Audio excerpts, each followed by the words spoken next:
U.S. officials now say the Chinese spy balloon that was shot down off the Atlantic coast nearly a week ago is part of a much broader intelligence program.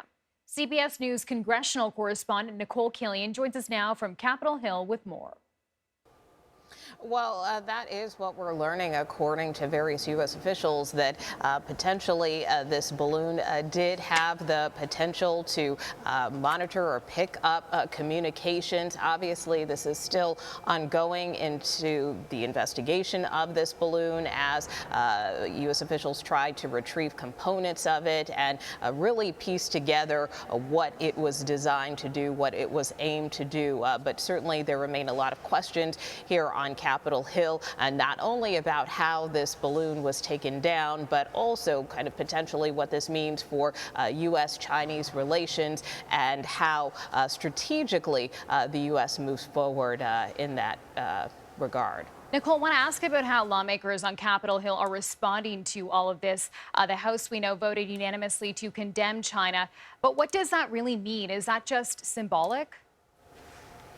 You know, to a certain extent, I would note that it was interesting. Obviously, as you mentioned, this was a unanimous vote. And at the beginning of the week, there had been talk of Republicans potentially putting forth a resolution as soon as the State of the Union that would actually have condemned the Biden administration's approach for its handling of this balloon. Instead, what we saw manifest this week was this bipartisan resolution to condemn China as a whole, which is really what lawmakers, particularly Democrats, felt was the more prudent way to go about this instead of taking aim at our own administration to condemn China as a whole. And certainly there's talk of potentially doing something similar in the Senate.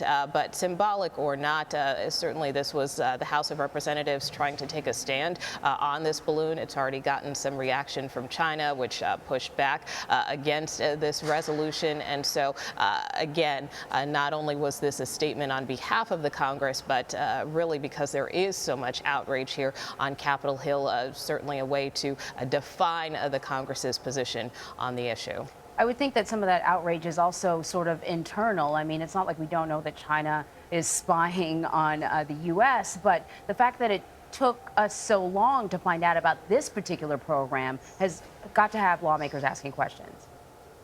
Well, we saw tensions really get heated yesterday in a hearing here on Capitol Hill in the Senate, led by Montana Senator Jon Tester. You also had Alaska's Lisa Murkowski, who said there were words she didn't even want to say publicly to express how frustrated she was over this. You know, in her view and in Senator Tester's view, they felt that this balloon should have been taken down much sooner, potentially as soon as it crossed over into Alaska. You know, Lisa Murkowski making the point that, you know, it almost seems like Alaska doesn't matter, that it's not part of the country if you know, officials didn't take it seriously enough to try to take it down. But what military officials tried to explain to the senators is that they didn't feel that this balloon posed any immediate danger, although certainly it posed concerns. And so obviously the waters are a lot colder, freezing over Alaska. So in terms of the recovery effort, it could have made that more challenging, which is why officials said they kind of waited until they could get it into a better position to take down.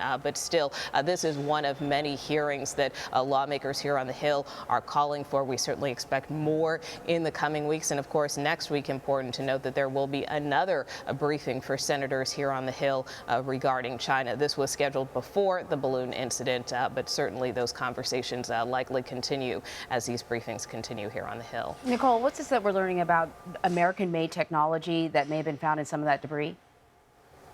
Well, that is something that is of question to officials who are investigating this balloon. I mean, as you know, the retrieval efforts are still ongoing, and that this balloon has been taken, or the parts that have been retrieved have been taken to the FBI in Quantico, Virginia, here outside of the nation's capital. And so ultimately, that will be a question as to whether or not there is American-made technology that was part of this balloon. That's certainly, again, one part of this investigation, along with just the general purpose behind this balloon and what exactly it was trying to surveil.